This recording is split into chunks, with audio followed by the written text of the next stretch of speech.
یہ جو عزم استحکام آپریشن کے نام سے حکومت نے اعلان کیا ہے ملٹری آپریشن کا، یہ 22واں ملٹری آپریشن ہوگا، 22واں ملٹری آپریشن ہوگا، اور یہ عزم استحکام نہیں ہے، یہ عدم استحکام خیبر پختونخوا ہے۔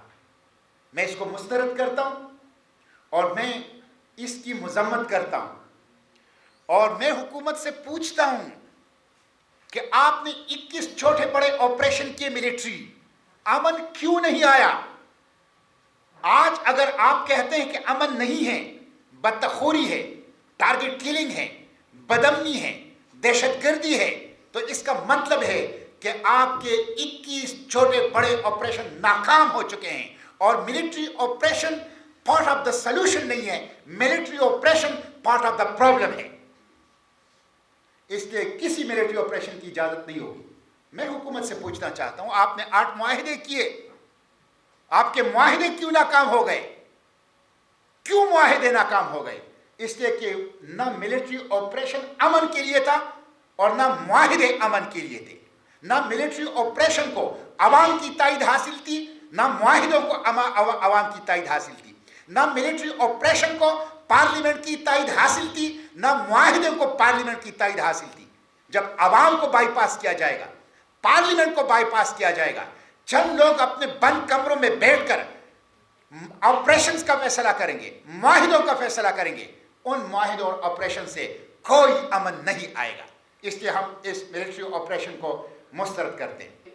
گزشتہ ملٹری آپریشنز میں ہمارے قبائلی علاقوں کا کیا بن گیا ہے؟ افریقی ممالک سے زیادہ، براعظم افریقہ کے ممالک سے زیادہ غربت اس وقت قبائلی علاقوں میں ہیں۔ وزیر و محسود اور کوکی خیلوں کے جو گھر تباہ ہو گئے ہیں، وہ ابھی تک اپنے گھروں کو واپس نہیں گئے۔ آپ تباہ شدہ گھر کے صرف 3.5 لاکھ روپے دے رہے ہیں، اور گزشتہ 10 سال سے وہ بیچارے در بدر کی ٹھوکریں مختلف دفاتر میں کھا رہے ہیں، وہ بھی آپ نہیں دے رہے۔ ایک گھر 3.5 لاکھ سے کیسے بنے گا؟ 3.5 لاکھ سے 4 لاکھ سے تو ایک لیٹرین نہیں بن سکتی۔ یہ آپ مذاق کر رہے ہیں، یہ آپ زخموں پر، پختونوں کے زخموں پر نمک پاشی کر رہے ہیں۔ ابھی تک آپ بارودی سرنگیں صاف نہیں کر سکے۔ قبائلی علاقوں میں ابھی تک بارودی سرنگیں ہیں۔ میرے چھوٹے چھوٹے پول سے بچے، ان سے شہید بھی ہو رہے ہیں قبائلی، اور ان سے زخمی بھی ہو رہے ہیں، اور یہ آئے دن ہو رہے ہیں۔ آپ نے 400 ڈرون حملے امریکہ کی اجازت دے کر کروائے ہیں۔ آپ نے قبائلی علاقوں میں لائسنس ٹو کل، پختونوں کے قتل عام کا لائسنس آپ نے امریکہ کو دیا تھا۔ آپ نے 80,000 پاکستانیوں کو وار آن ٹیرر میں شہید کیا، 150 ارب ڈالر کا نقصان کیا، 3.35 لاکھ پختونوں کو آپ نے گھروں سے نکالا، 5 لاکھ افغانی پاکستان مہاجر بن کر آئے، اور ہمارا پورا انفراسٹرکچر تباہ کر دیا۔ آپ نے اس وار آن ٹیرر میں ویپنائزیشن آف خیبر پختونخوا کر لی، اسلحے کی برمار ہو گیا۔ اس لیے آج پشاور میں امن نہیں ہے، آج خیبر پختونخوا میں امن نہیں ہے۔ آپ نے نارکوٹکس یہاں پہ پھیلا دی۔ یہ سب آپ نے کیے وار آن ٹیرر میں۔ ہر آپریشن کے بعد کہتے ہیں دہشت گردوں کی کمر توڑ دی گئی، لیکن دہشت گردوں کی کمر ٹوٹتی نہیں ہے، پختونوں کی معیشت کی کمر ٹوٹتی ہے، پختونوں کی اکانومی کی کمر ٹوٹتی ہے۔ اس لیے ہم اس کی اجازت نہیں دیں گے۔ آج اس دور میں بھی قبائلی علاقوں میں نہ اسکول ہے، نہ اسپتال ہے، نہ سڑک ہے، نہ بجلی ہے، نہ گیس ہے، نہ امن ہے، نہ روزگار ہے، اور نہ 3G اور 4G ہے۔ وہ ہر قسم کی سہولیات سے محروم پتھر کے زمانوں میں زندگی گزار رہے ہیں۔